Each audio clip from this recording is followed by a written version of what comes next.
Hey everybody, it's Daphne from Laura Entertainment. We are sitting down with the very, very lovely Carla Christina Contreras. How you doing? I'm great. Thank you. You pronounced my name beautifully. I try to get them right. I really do. Sometimes you can't, you try, but you can't. So what have you been up to? What's going on in the world of SAG? Oh, well, sag-aftra has been very, very, very busy, but then again, not busy. I am on the National Negotiating Committee for the TV and theatrical negotiations for the new contract. And right now, of course, as most people know, we are on strike because we're waiting for the studios to come back to the table to actually negotiate with me. And I do want to say there's not a lot I can say about negotiations. So I'm going to leave it with that. I know that that's kind of frustrating, but we have to be really careful what we say. Oh yeah, I get it. I get it. I was trying to stay clear of a little bit of those topics anyway, because I mean, there's so many other things you can talk about, and Mhm. it is what it is for right now. It'll work itself out eventually, and It we'll will. eventually. But I mean, there are just so many people that going on. They could be doing a lot of other things that the people that are not union, I feel like, their time is better spent training and getting ready for everybody to open back up. Absolutely. Yeah. That's what I would be doing if I had the time for it. Right. I try to tell people all the time, if you're not doing anything, train, train, train, train, do something constructive, something. There you go. You know, something, but there are so many people. So tell us about you. So what I mean, that's a big question. Where do you want me to go specifically? You did some acting, Oh, correct? yeah, sure, I still do acting. I mean, I'm a member volunteer. So I have my career started out in Los Angeles. I was born and raised behind the camera. My father worked behind the camera, and so I was born into the industry. My father was what I call a blue collar worker in the entertainment industry. He was a grip, a dolly grip, a crab dolly, a best boy. Uh, for the latter part of his career, he was a key grip. And so for my childhood, I pretty much spent most of my off time from school at the studios with my dad. I couldn't get enough. So a lot of times I could be found sitting on an apple box or a ladder or maybe a director's chair, or, you never know who I might be sitting next to. It could be an Academy Award winning cinematographer, a script supervisor. I could be kind of intertwined, where they couldn't see me. And my father would basically find a place for me to sit, and he would go like this. And then he would say to me, "If you need to go to the bathroom, if I walk by, let me know." And I'd be like, "Okay, pop." And so, and it was really interesting because it didn't occur to me until about probably 5 years or so ago that that was my master class, that that was really getting to be on sets like that from I would say I really spent a lot of time on the studio sets and, from the age of 11 on. Uh, yes, I started working at the age of 3 in commercials. Both my parents were in the entertainment industry, although mom had pretty much given her career up to raise a family, which was her dream.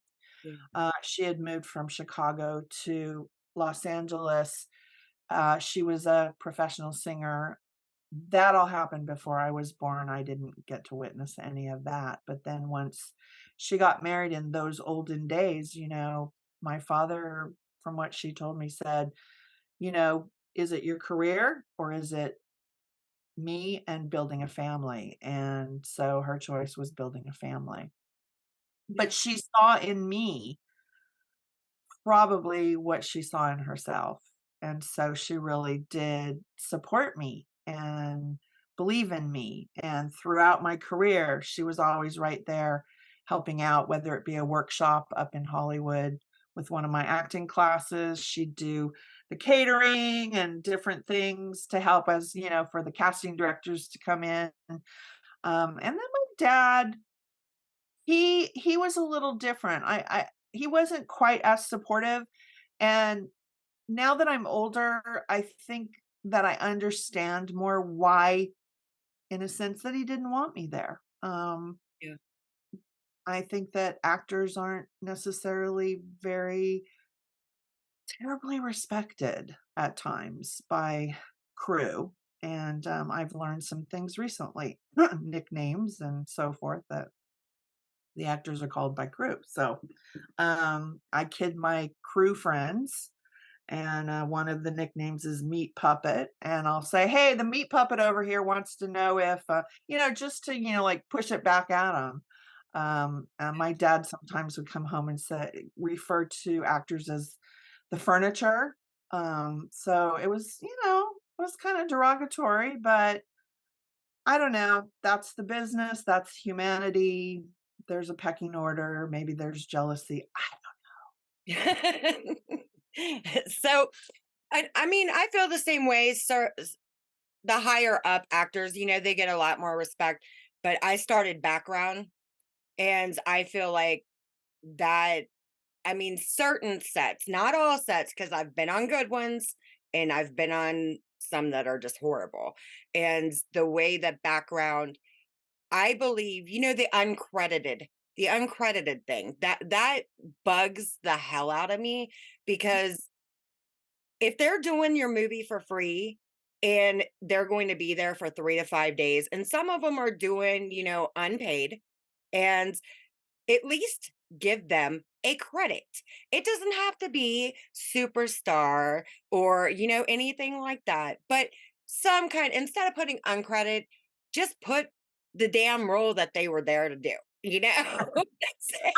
I've seen short film filmmakers credit the background lady on bench, Yeah, something like that. yeah. But I mean, the uncredited, you think like, okay, the very first movie I did was Donnybrook. Oh my God, I had so much fun doing that because I was there for 3 nights in the cold, shorts and a tank top, Oh gosh. 12 degrees outside from 5 at night till 5 in the morning. Oh, yeah. For that cage fight outside. Yeah, that was fun. But I had so much fun. I was covered in mud and everything. But when they put, Reveler or whatever role, and then it's uncredited, I'm like, I was there for 3 damn nights freezing my ass off when half that cast dipped out, Wow. sucking it up. And Well, to me, that's the love of this business. I yeah, mean, there are things that we do for this business that sometimes I have to check myself. Um, yeah, it's and I gotta tell you, currently I'm on the negotiating committee for sag-aftra, and it has and it's all volunteer. yeah. I'm the president of the Nashville local. I've given 30 years of service. Um, Again, dealing with the human condition, different members, and so forth. It's actually been kind of easy breezy until recently. Just dealing with some wrinkles here and there within membership. But I love what I do. I love being on set. Whenever I'm on set, I feel like I'm home. And as far as the background goes, because we've been on strike, um, I did take a job as a production assistant recently. The pay wasn't too bad until it was 12 hours on my feet. And I was like, okay, this is not for me. I'm spoiled. I'm used to being one of the talent, be it a small role or whatever. And this is hard work. Yeah. I respect the background, and I can tell you that one thing I can say about our negotiations is there's a lot in our package for the background. So That's awesome. you guys are very, very much thought of and revered and respected with what you do because it couldn't be done without background. Oh, no. No, I mean, there are some movies that probably could be, but there's a lot of movies that couldn't. So, how did you end up going from LA to Tennessee? What drew you there? That's what I'm dying to know. Like, what it's beautiful there. It Oh, is. it's gorgeous, and that's why I stayed. Okay, so let me back this up. I was doing an off LA show in I was doing Anything Goes, and I was playing Reno Sweeney at the Kentwood Playhouse in Los Angeles, and June Lockhart happened to be in the audience. I had no idea she was there. I don't know if you're familiar, that goes back Lost in Space. Um, anyway, she was in the audience and someone came backstage after the show and said, "Hey, June Lockhart's in the audience. She asked if she could come back and talk to you." And I said, "Okay, sure." And so she came back and she basically told me that she thought I was amazing and that she wanted to help me. And so she became a mentor and she started guiding my career and my training. And so I started working with a singing coach, Bob Korf. He's very well known in Los Angeles, and he did a lot. I started taking like his musical theater classes. And then one day in class, he said to me, I want you to pick a style of music that you would never do. And I was like, that's easy, country and Western music. Now in California, they call it country and Western. In Tennessee, they call it country. But I didn't learn that until I came to Nashville. Yeah. So I decided to go out and find some country and Western music and see what I what might interest me. And of course, almost felt like I was going like this as I went along because I didn't really care for country and Western music. So my husband was like, "Well, wait a minute. There's a couple of people I think you might like." So he introduced me to Tanya Tucker, Roseanne Cash, Jeannie Fricky, and I'm like, "That is country music, country and western, right?" And he's like, "Yeah." So I started singing Tanya Tucker songs and Roseanne Cash tunes. And then we put up a big showcase in Hollywood on the Sunset Strip at Gazzari's, which is no longer it burned down, but it was a very well-known club on the Sunset Strip. And so we put a workshop together, a showcase, and let me tell you, this was a Vegas level showcase. And I started doing country and Western songs. The next thing my agent said to me, "Hey, I have a couple of songwriters that I represent. Would you be interested in learning, going and demoing songs, working with songwriters?" I was like, "Yes, that sounds interesting." So then I got hooked up with a songwriter. She was coming to Nashville just to shop her songs and said to me, "Hey, you want to come along? You can stay in my room. I'm going for 9 days." I was like, "That sounds like an interesting adventure. Why not?" And so she told me put together a 3-song cassette because at that time it was cassettes. Yeah. I remember those days. And so some of the top songwriters in Los Angeles, I got some of their original songs and I put that together with my demo and came to Nashville. One of the first nights we were in Nashville, we went to a songwriter in the round event, which is, I don't know if they do that so much anymore here, but there, you used to go to any club and you could see songwriters in the round and they were shopping their songs. And so you never knew who would be sitting in the audience. It could be one of the record labels looking for tunes for their artists. And so I started going around. Anyway, the first night there, I met another guy from California. We became fast friends and he really showed me Nashville. I fell in love with the countryside. I was going through a divorce And I thought, what a great way to turn a new leaf. Why don't I go have an adventure in Nashville? We're parting our ways, we're parting our material objects, money and everything. And I'm thinking, this resonates with me. Mhm. And he took me to his farm. It was like 69 acres, and I'm walking across, it's like a football fields, and the wind went through my hair, and I thought, "Oh my god, I need to live here."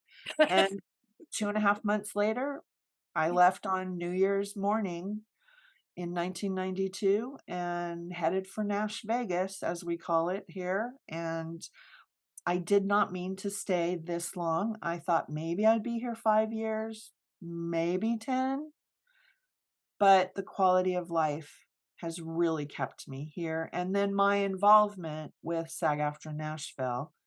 I did get the Nashville sound in my vocals. That was the main component that I was looking for, and then at a certain point, I decided the music business really wasn't my thing.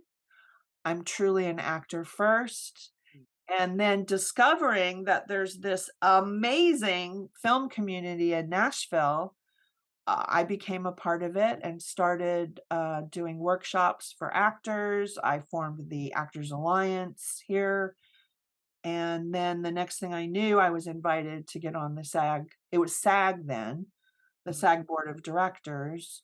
And then I pretty much have stayed for 30 years through merger, and I'm pretty much very well known in the film industry here, through SAG-AFTRA and through my work.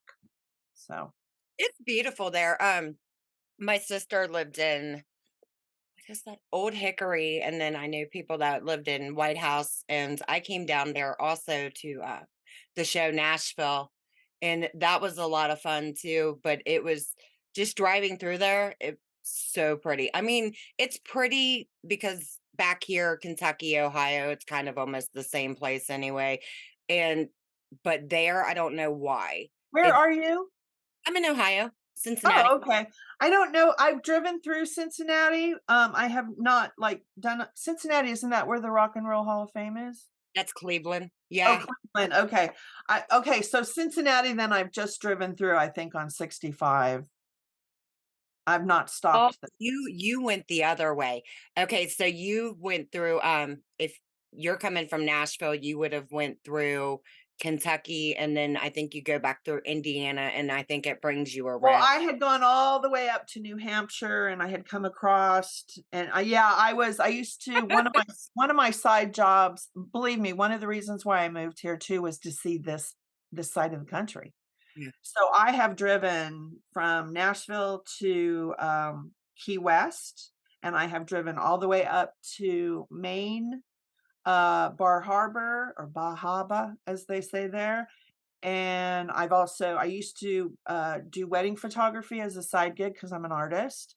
And so I drove up to Virginia, stopped to see a friend. Then I went up to Boston, New Hampshire. Then I went over to Rochester, New York, came down. Yeah, because I was doing an artistic after Wow. I shot the wedding. And that's when I came through Cincinnati. That's one place I'm dying to go. I've never been. I've been in a lot of places because I grew up in Las Vegas. I lived in California for a little bit, and New York is actually one of the places I have not been yet, and I plan on going. But I want to go New Year's for the Oh, new. like to New York City? Oh, Yeah. yeah, I've been there for New Year's. Actually, I was there right after 9/11 for New Year's. Yeah. Yeah, I want to One see of that. my acting coaches had a New Year's Eve party, and I went to her party. Yeah. I want to see the ball drop. I just one time, just one time. That's it. And I'm going to go one of these days. Oh, yeah, it's gonna I happen. always think about where do all those people go to the bathroom? That's what I'm like. I heard that once you're down there and crammed, that you are not allowed to go anywhere. Yeah, I don't see how you could, and I just think, "Okay, does everybody have a catheter on?" Sell them down there. You probably make some money from it. Oh my gosh. Yeah, or they're wearing Catheter. depends, you know? That would be so funny. So I've heard a lot of people are moving from LA just because, the general cost of living out there is so high. Well, but they're bringing their cost of living here. I Uh, mean, about 4 years let's see, before the pandemic, I was shopping for land. I'm really fortunate, my house sits on 12.8 acres. We're in the woods, in a hollow, up a hill. And the hill goes all the way up, but we're about here. And then it's very secluded. We're surrounded by thousands upon thousands of trees, very private. And as I'm getting older, I don't want a two-story house anymore. And so I've been shopping for land. I wanted to build a log cabin, hybrid with stone, timbers. So I'm looking for land. It's 1,500 an acre, 2,500 an acre. I put it off for about a year, and then the pandemic hits, and then all of a sudden, the cost of acres now have gone up to 10,000, 15,000. wow. If it's on the water, it could be 60,000, 90,000, depending. Yeah. They'll They bring it back down. They'll bring the price of that back down. It'll come down eventually. I hope so. I know, right? I hope so because I don't want a two-story house anymore. I mean, sure, the value of my house has gone up and the value of my land too. I'm constantly getting offers for both my land next door and this, and I'm like, "No, where am I?" And I've seen people here sell their houses because it's gone up in value, and then they can't find any place they can afford. I know. They try to buy this house, and I'm like, why do you guys keep sending things here every other week? You get 50 things and here we want to buy your house. You're no. No.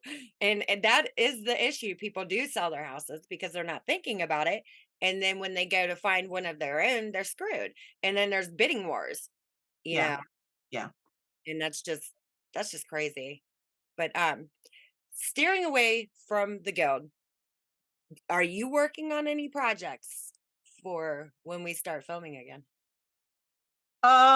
No, there's not anything in particular in the hopper, because right now I really am all encompassed with negotiations.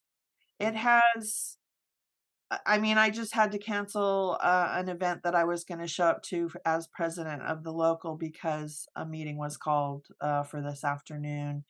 And the thing is I'm on the edge of my seat, as is everyone, about these negotiations. Now, are have I heard of anybody around me getting ready to do something? No, they're all waiting. They're chomping at the bit to get to work. Although I've heard that there are productions that are gearing up to get started, but we don't have an agreement yet. So, I've got one or two, really? Okay. one or two. But there's another question that everybody seems to be confused of. This doesn't have anything to do with like negotiations or anything, but the waiver for the Screen Actors Guild actors to actually be able to act in these movies. Can you clarify how this is working for people to Okay, so let me first say there is no waiver. There's no such thing as a waiver. There never has been a waiver for this strike. It is called the interim agreement. What it is an actual contract. And so waivers are different in there's an existing contract and there's something about it that doesn't fit, and then you get a waiver that does not apply here. All of our existing contracts that expired June 30th, they are no longer. So there's no way to get a waiver on something that no longer works. They're done. That's it. But we created the interim agreement that is an actual contract, and we invite anyone not a part of the AMPTP to utilize our interim agreement. And it's really important that people realize there's no waivers, because that's something completely different. Yeah. I mean, everybody was a little confused by that because I know I have actors, that I want to bring onto these projects that are Screen Actors Guild also. And everybody's like, get a waiver, a waiver. And I'm like, no, I've already looked on the website and I know that you have to submit everything because they got to check it out before they can even agree to this. And Yeah, and I should tell you, I do have a movie that's coming out. Maybe that's more towards what you were asking me. I have a film that's coming out, and I can talk about it because I'm not sure if they've gotten approval. Okay, I could, I should have looked it up before we got together here, but I know that they did apply for an interim agreement, and I know that they were crowdfunded. So I know that they do not have any AMPTP connections, and that movie will be coming out December 1st. But just to be safe, I wish I could look that up really quick, but I don't know if it's been approved yet. I'm pretty sure it will be, but I don't know yet. yeah, I I mean, will tell you that the program The Chosen, oh yeah, I know. I got a friend on that show actually. okay, they have an interim agreement and they are working on their next season. Well, my film is associated with the production company that did The Chosen. So that's giving you some clues. Yeah, Steve, a friend of mine. I'll give him a shout out, Steve. He knows who he is. He's on that show, and there are so many that shows. Just it's a great show. It really is, and Yeah, really well done. I want my best friend in Los Angeles had a pretty good role in the first season. yeah. So oh my gosh, what was I gonna say? I know. Well, I mean about the chosen. As far as the AI, I won't go as far as that, but I'm not going to ask questions about that. This would just be like my own personal opinion. Me, I'm more of an old school type person, and Mhm, I like the way that the movies were made back then, you know, mhm, not with mhm. all the green screens where people were actually getting in the cars and they're actually driving and crashing the cars or whatever. That's the type of person I am.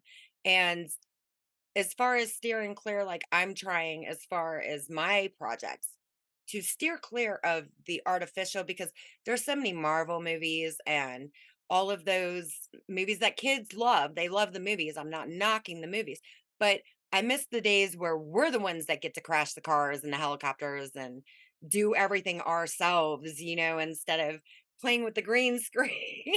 Right. Cool. So what's your question? I mean, what are your thoughts on that? Which Oh, I'm with you. I'm with you every step of the way. I don't think that we should be utilizing artificial intelligence to make movies. And I would say the majority, I really don't know anyone who's for AI. yeah. If anything, we need to be protected from it. Yeah. And the more I learn about AI, boy, howdy, do we need to be protected from it. Yeah. I mean, I understand that they have to use them in movies like that. Like the Marvel movies and all of that. But the older days movies still were finished without it because they didn't have it. We Well, barely they used CGI. yeah. CGI has been around for a very, very long time, and I have a complete technical background. I was on the cutting edge of when the internet started for the public and so forth. Another day job with a Fortune 500 company, and CGI. My gosh, it's been around. I want to say the late '90s, early 2000. I remember when we got our first equipment. So this is nothing new, but artificial intelligence is a whole different ball game. The CGI, I know they probably needed that for the Star Wars because the original one you could see the little string, you know. So yeah, I agree with that. Use this. Get rid of that. But I mean, certain films, they go overboard, and I'm just so old school. I'm an old school type person, and I'm just I like, love that. it makes it easier. We'll get it done. We'll figure it out. Even if we got to stand out there with a string, you know, Well, who are they gonna put on the red carpet? Who's gonna promote? it would look like that movie I Robot. Hey, I was in Los Angeles for negotiations. I just got back. I was driving around, I think yeah, I was coming up Sunset Boulevard, and there was this box that was about this big on wheels with a little flag, and people walking on the sidewalks, the thing would stop and it almost looked like it would look up at the person like, could you get out of the way? And then it would roll and keep going. The box was delivering something. I don't know what it was because it didn't say, Yeah. but yeah, these little rolling boxes were on the sidewalks in Los Angeles, in In Hollywood. California. Yeah. They just roll around. Nobody tries to take them. Uh-uh. What the hell, man? I Oh, know. I mean, I literally was mesmerized. I'm sitting at a red light and I'm like, and then I watch this guy who's on his phone. I don't have my phone here, but he's on his phone and all of a sudden he goes like this. And then he goes, oh, and he has to get out of the way. oh my God, that's as bad as when I heard on the news that they were going to start using drones to bring groceries. And I'm thinking in my head, how the hell is that even gonna work?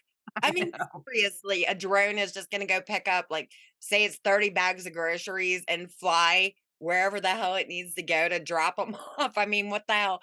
What? To Serious? me, I don't know when because you're much younger than me growing up, to me, this is the Jetsons are happening. We're living. Are you familiar with the Jetsons? I used to love that show. Yeah, yeah. So it's like, well, the Jetsons are here. We are here. It they oh my god, it's just crazy, and that's almost like the same with Tesla, the cars Tesla, where they're made to I guess they drive on their own or something. There are people sleeping behind the wheel of these cars. What in the hell is wrong with these people? Anything can happen. You're sleeping, the car's driving, you don't know Right, what's gonna happen. right, I want a car that one uses gas. If it's a hybrid, that's cool, but uses gas. I want to make it there first off. right, I like to control my car, so I'm a big stick shift fan. You know, I want to be in complete control of whatever it is I'm doing, not let it control me. You right. I've always been a manual yeah.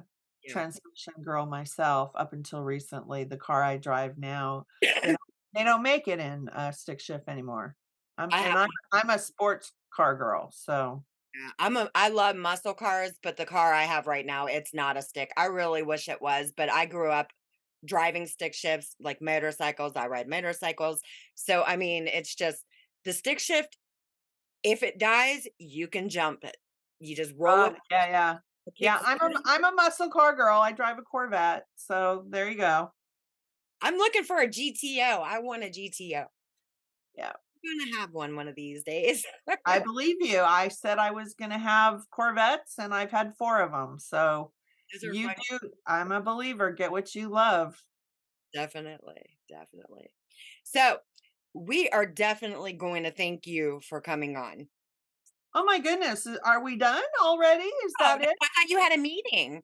No, we can Oh, no, no, not till after 2, so oh, we're good. okay. Yeah. I'm like, I thought you had a meeting. I'm like, all right. So, okay, outside of a Corvette, though, what would be your other favorite muscle car? Mm, well, okay, that's easy. And I'll give you some background. When I was 16 years old, I worked on a film called Viva Knievel, and Evil Knievel what had a slew of Harley Davidsons throughout that film and Stutz Bearcats, but there was one car in particular that I got a ride in. Ferrari is my car. I always thought I would drive a Ferrari, But then I fell in love with the Corvette in my early 20s, had my first Corvette when I was 25, 26, and I thought to myself, "This is enough." And I do have a cousin who has a Ferrari. He took me for a ride in Southern California, and I just turned and looked at him and thought, "You must be really frustrated driving this car here because he can't go anywhere and really go for it." Hammer. Yeah. Unless he goes to Texas or whatever, but I think he pretty much stays in Southern California, and I think, "Man, this car is frustrating to me. You can't really do anything with it." And Yeah. that's another thing is that I get to drive my Corvette around the East Coast and around the South, and if I can drive there, I drive there. Yeah. Because you get the back roads, and then what a lot of people don't realize is I don't know if it's the same way as it was in Vegas and California anymore, but I remember at night, yeah, those freeways were packed, but here they open up Yeah. and it's fun. And the other day, I'm pretty much hopefully, somebody don't mail me a ticket for this one, but what I have an Alpha. The Alpha. Hmm, nice. And I really want to see what this car can do because I haven't even put it in the other mode yet. What's You the fastest you've gone? So far in this one, 120. Oh, okay. One I've done 140 in my vet. I had a Challenger and I missed that Challenger. And I tell you what, I had that car. I was racing. I was racing this other Challenger and it had the Hemi. I didn't. And then all of a sudden this Mustang got on too. And so we're all three hauling ass, you know what I mean? Down. And I tell you what, it's not the car, it's the driver, and I'm more crazier than they were. So I just kind of, dipped off. Mine was, Yeah. I had totaled my 2009 Corvette, in the rain. I did a hydroplane turning, hit a guardrail, continued to turn, hit the guardrail again, and they totaled it, and I had just had the clutch fixed. So I wanna say with the clutch and everything else, I put new tires on it. Say it was like 8 grand I had just put into it, and then I totaled it, and of course, I lost all that. So I kinda punished myself for a little while, and I drove my husband's truck. He works out on the road, so I could just drive his truck, and then when he came home, I had to find a car, so I went online, and the car I really, really wanted, I have today. It's a Laguna Blue, C7 Corvette. It's a 2015. And I went online and I said, "C7 Laguna Blue Stingray." One car comes up in the United States available. It was in Phoenix, Arizona. So I called him up and I said, I would like to have that car. Can you hold it for me? We can hold it for 4 days." I'm like, "Well, I can't get out there for 7. Can you please hold it?" They held it. I flew to Phoenix, picked it up, didn't test drive it. It didn't matter to me. It had 6,300 miles on it, and they bring it out, put a big ass ribbon on it, You're fine. and You're fine. we took some photos, and then I went down to Yuma and then down to Tucson to see my last living uncle, and then I drove up through Texas. So I'm getting off an off-ramp, and I'm hearing some buzzing. I get off this off-ramp and I look and I'm like, "Nah, not this one." And I go down and across to get back up onto the highway, and I hit it, and I look down and I'm going 140 miles an hour, and I'm telling you, it felt like 70 miles an hour. It was, and I thought, "Holy shit. Oh my god, I gotta be careful." This is my favorite Corvette I have ever had, and it's a conversation piece because of the color of it, and people just go nuts over Blue's my. my favorite color anyway. I like blue.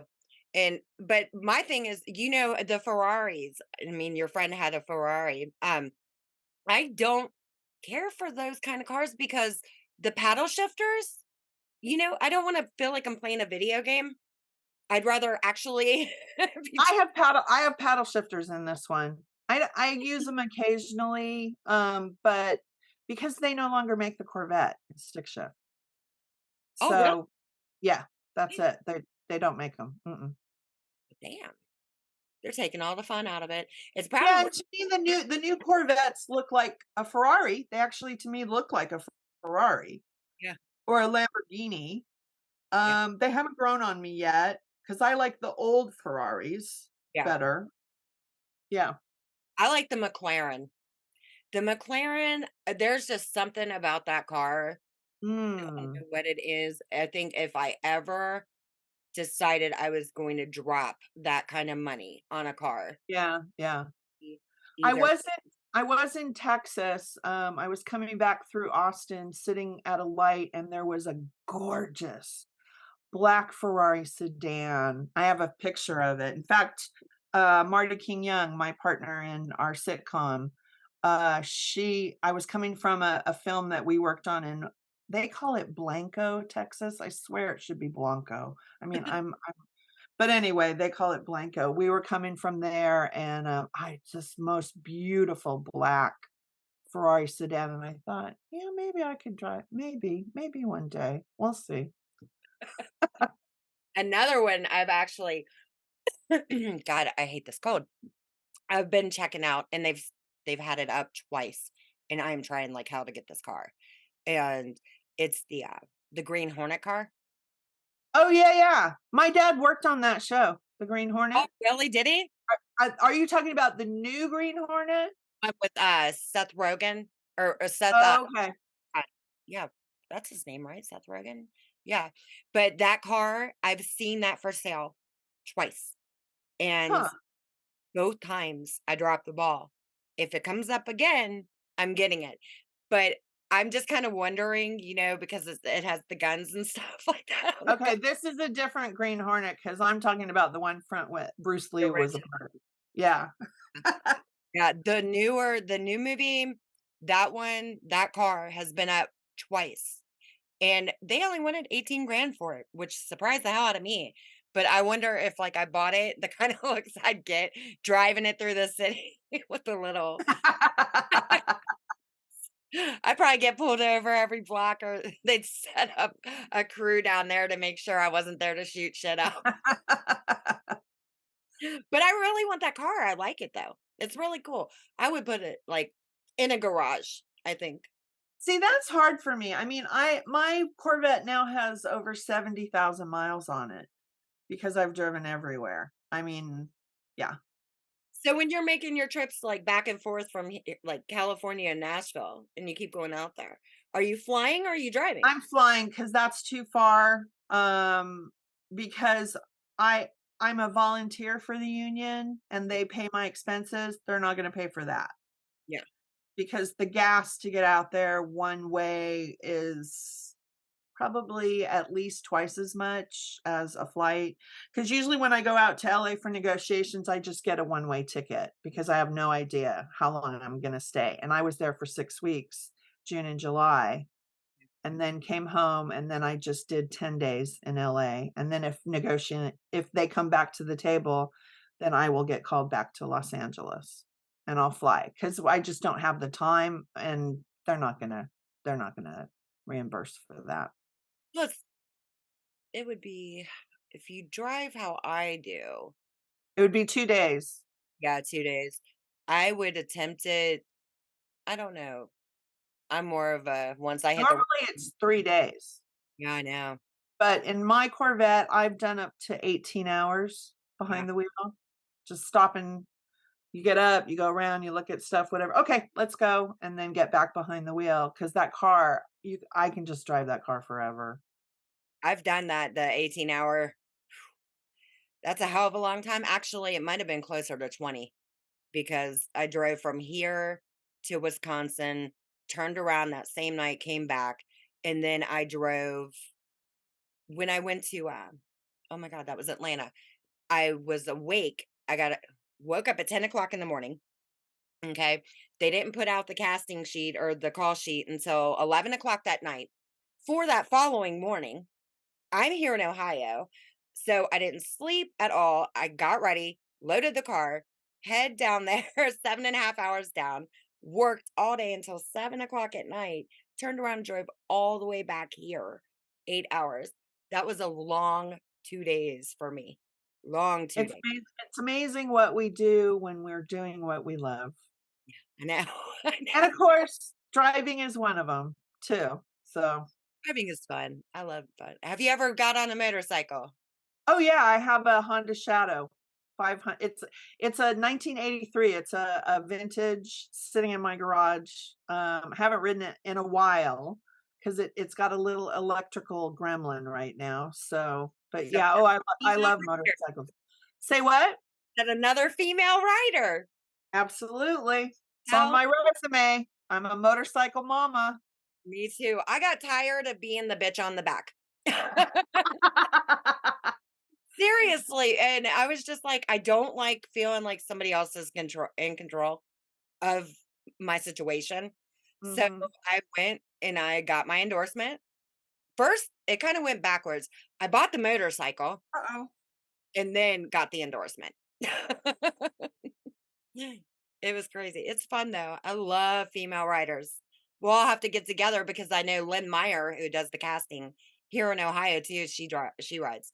So we'll get You know, together. I need to connect to Ohio a little bit more. I've been suggested to get in with some of the agents, Heyman Talent, and I haven't followed through with that. I don't know. I need to move it around a little bit. After we get a contract, I've got some work to do. Oh yeah. Yeah, definitely. Well, I can put you in touch with some of those people. Cool. But Cool. I'm gonna wrap this up. We're gonna stay on after. Um, I definitely am thanking you for coming on, and we will have to get together now that I know that you're a female writer. Hell yeah. Yeah. Oh yeah. I'm well-rounded Me too. in more ways than one. All right. We are definitely thanking you, Carla. And to everybody who is watching, we're going to say, see you next time. Bye.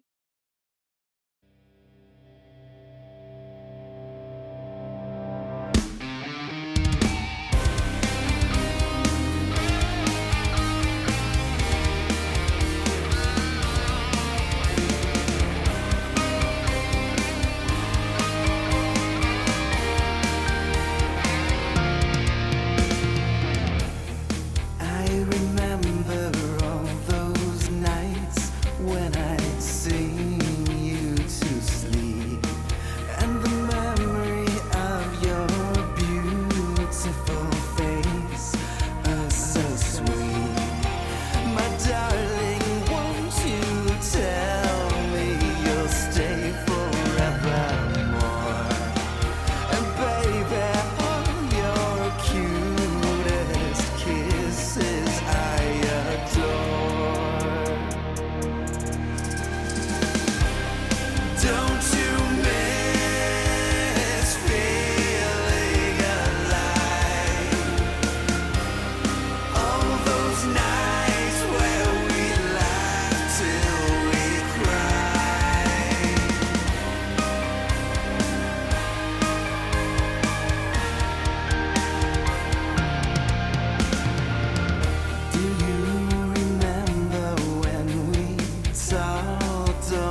that night when I first gave my heart to yours, I was scared and feeling insecure.